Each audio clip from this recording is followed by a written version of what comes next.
Hello, hello. On today's episode of Cup of Tea with Mr. P, we're going to be talking about something that we all knew was going to happen eventually, the Creed reunion. Hey, what's going on? Welcome to episode 5 of Cup of Tea with Mr. P. Before we get into this, be sure to hit that like and subscribe button so that you don't miss any of these, gear reviews, or my tone matching series. So a few days ago, Creed's official Facebook page decided to change their display image, and it didn't take long for music news sites to pick up on this and hit the ground running with all sorts of holy crap kind of theories. As a massive longtime fan, I wanted to kind of weigh in on this, as well as the insanity that I knew it would bring while I read all the social media fan commentary and backlash. Oh, I also found a lot of humor in the fact that music news outlets have also been reporting about the fact that the official Creed website was down and under construction. This actually isn't new news, as it's been this way for quite some time. Part of this probably has to do with the fact that the band is technically no longer with Wind Up Records, as Wind Up sold their entire catalog to Bicycle Music Group and Concord Recordings. I only know this isn't new news because I almost ritually check to see if a new Creed site has been posted pretty often, and there actually hasn't been a site since 2020. Before that, it would just forward you to the band's official Facebook page.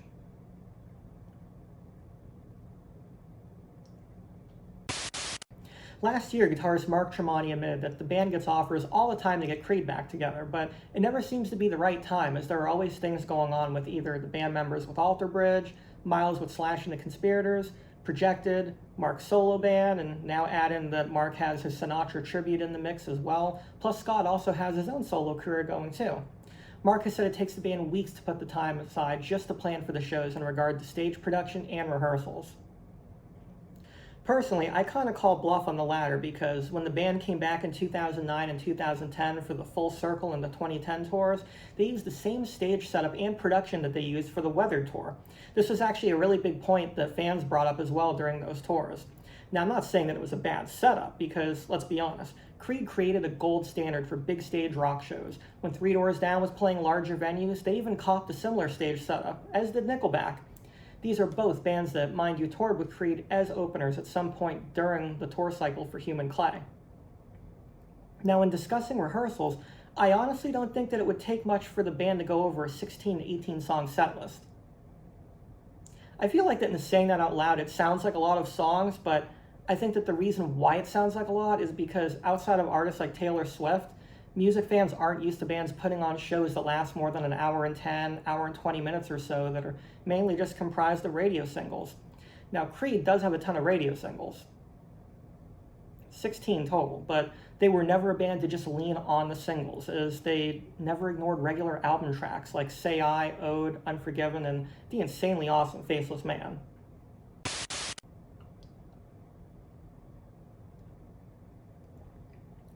In comparison to Alter Bridge songs, Creed songs, from a technical standpoint anyway, aren't super complicated, and there's nothing wrong with that. This is a point that Alter Bridge fans love to point out all the time and trying to make Alter Bridge out to be the more superior band. However, as we all know from bands like Nirvana, U2, White Stripes, technicality doesn't mean anything. It's how great, relatable, and universal songs can be. And that's why those bands are considered so legendary, while bands like Dream Theater and King's X, for example, have their own small niche fan base.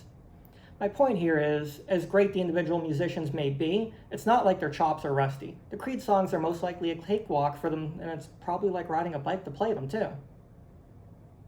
Now, of course, many Alter Bridge fans do not want a Creed reunion to happen, because that means that it's time taken away from Alter Bridge, which means less new music, less tours. It's understandable, really. I mean, they don't want to lose their band. In the same token, though, you kind of have to wonder where the band members' heads are at. In a way, Alter Bridge is sort of like that old joke about a band being big in Japan or Germany or something, and there are always going to be tons of stories like this. Bands who play to like 300 capacity venues in their home country, but then overseas they play some of the largest venues to multiple sold-out nights. Now, I know that Alter Bridge plays to much more than 300 capacity crowds in the States. It's more like 1,500 to 2,500 seat venues. However, prior to Creed's breakup, they played stadiums and large amphitheaters to between 20 to 30,000 people. Financially, you should be able to see how this is absolutely something the band would definitely want to think about, right?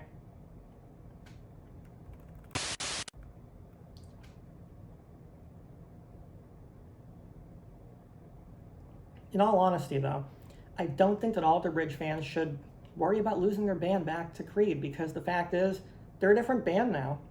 I know a lot of fans like to think that Scott Stapp kept Mark Tremonti back from being a showy guitarist and soloing, but there's a simple fact that people seem to ignore, and that's that Mark wasn't the incredible technical player in the Creed days that he has been in Alter Bridge. Mark has always said that his focus has always been the song, and Mark really didn't start to work on his technical prowess until a bit before Weathered, which is when he started taking lessons from people like, I think it was like Troy Stetina, Rusty Cooley, and Michelangelo Battio. There's even some pre-show videos from the Weather tour of him jamming with them and how he had his own little jam room to sit and practice pre-show too.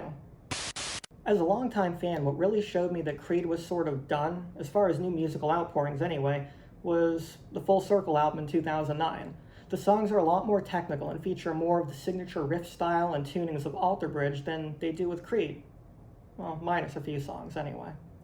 If I'm being completely honest, I think that Scott's albums, The Great Divide and The Space Between the Shadows, sound more like proper follow-ups post-Weather than Full Circle as far as musical progression is concerned. Additionally, they didn't work with their, well, essentially silent fifth member, their producer, John Kurzweg, which also meant that much of the signature Creed sound was missing.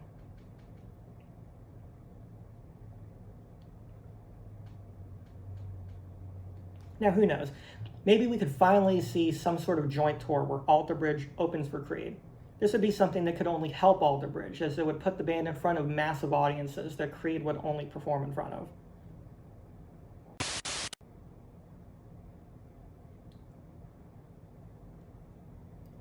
Okay, so today's July 13th, and I'm updating my thoughts for this video. Today, the band posted a teaser video with the music for Are You Ready off of Human Clay.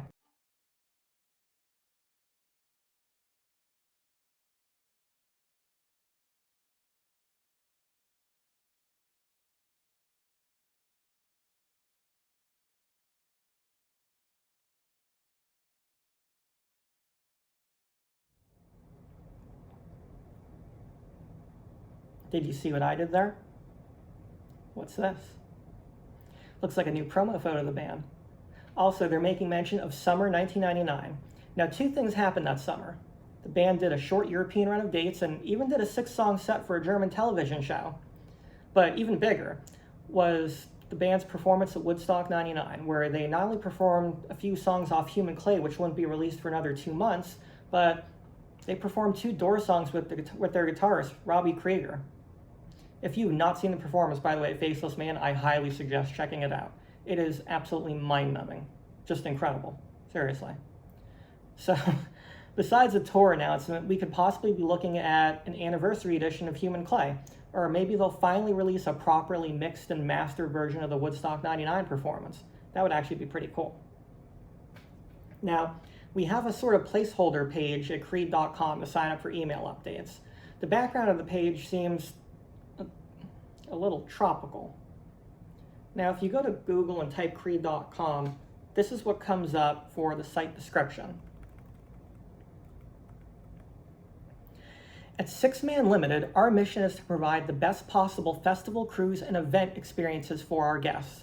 This mission applies to all of our activities, including the products and experiences we offer during our festival, cruises, and events at the destinations and ports of call we visit during our festival, cruises, and events, and online through websites and interactive features, including applications, widgets, blogs, social networks, social network tabs, and other online or mobile offerings, which we collectively call the services.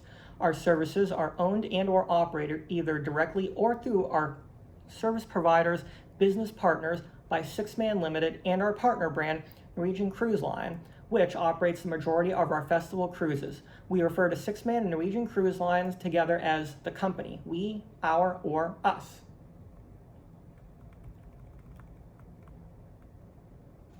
Okay, so could they have possibly let the cat out of the bag, like kind of by accident, just by, people doing simple research themselves? Some cruises that Six Man Limited handle include the Headbangers Boat, Rock Boat, and Emo's Not Dead.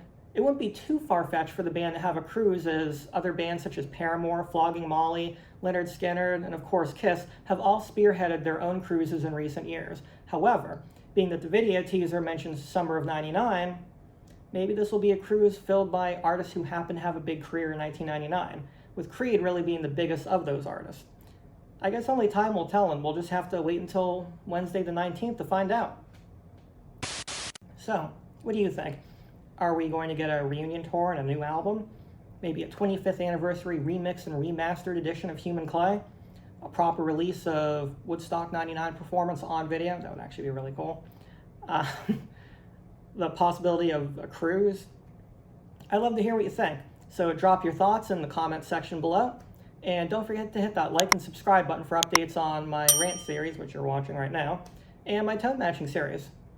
That's about it for me for the moment anyway. I'm Mr. P, and I'll be seeing you soon.